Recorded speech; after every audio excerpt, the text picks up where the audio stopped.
আজকে কিন্তু পনির রান্না করেছি, পুরোটা শেষ করেই তারপরে বাড়িতে আসবি। থ্যাংক ইউ সো মাচ দিদি। আচ্ছা ঠিক আছে, আমি এটা ফিনিশ করে নেব। আর আমি আসছি, যদি আসার সময় কিছু সবজি লাগে তুমি আমাকে একটা কল করে দিও, আমি নিয়ে চলে আসবো। বাই দিদি, টাটা পিসিমণি। বড় বৌমা, শোনো এদিকে। হ্যাঁ পিসুনি, বলুন। আমি যতক্ষণ ধরে এসেছি দেখছি ছোট বৌমা তো তোমার উপরে হুকুম চালিয়ে যাচ্ছে। সে তো মহারানীর মতো ঘুরে বেড়াচ্ছে। চা করে তো এনে দিলে তুমি, আর এরকম ভাব দেখাচ্ছে যে মনে হচ্ছে সেই করে এনেছে। আমি কি জানি না চাটা তো তুমি বানিয়েছো, আর নাম হচ্ছে ওর। না না পিসুমণি, ওরকম কোনো ব্যাপার নেই।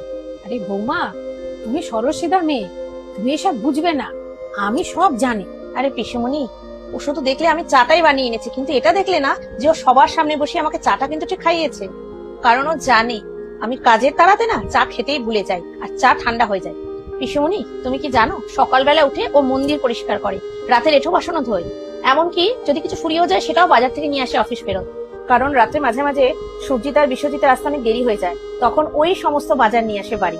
আর তাছাড়া সারাদিন অফিসে কত পরিশ্রম করে, আবার বাড়িতে এসে কিচেনের কত কাজ সামলায় আমার সাথে। আর কত কি করবে বলুন তো। আর হ্যাঁ, ও কিন্তু আমার দেওরের বউ না, ও কিন্তু আমার পুরো বোনের মতো। ওকে যদি আমি না বুঝি তাহলে কে ওকে বুঝবে বলুন তো। আচ্ছা এবার ছাড়ুন তো, এবার বলুন আপনার জন্য কি বানাবো। না না, আমার কিছু লাগবে না, এখানে তো কারোর জন্য ভাবাটাও অন্যায়।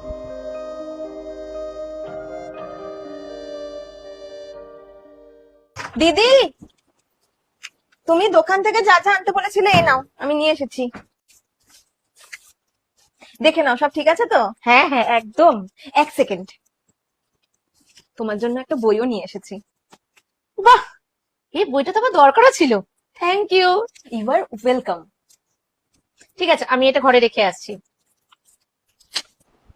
ছোট বৌমা, একটু শোনো। হ্যাঁ পিসিমণি বলুন। আরে বৌমা, তুমি কত কষ্ট করে উপার্জন করো, আর এই বই কিনে পয়সাগুলো নষ্ট করো। তাও আবার বড় যার জন্য। তুমি সারাদিন কত কষ্ট করো, ও তো আরাম করে ঘরের মধ্যে। কোথায় আর আরাম করে দিদি পিসিমণি, জোর জবরদস্তি আরাম করাতে হয় দিদিকে। সে কোন সকালে ওঠে আর রাত পর্যন্ত কন্টিনিউ কাজ করে যায়। চা, এক কাপ চাও ঠিক মতন টাইমে খায় না, চা পুরো ঠান্ডা হয়ে যায়, জোর জবরদস্তি করে সেই চাটা পর্যন্ত খাওয়াতে হয়।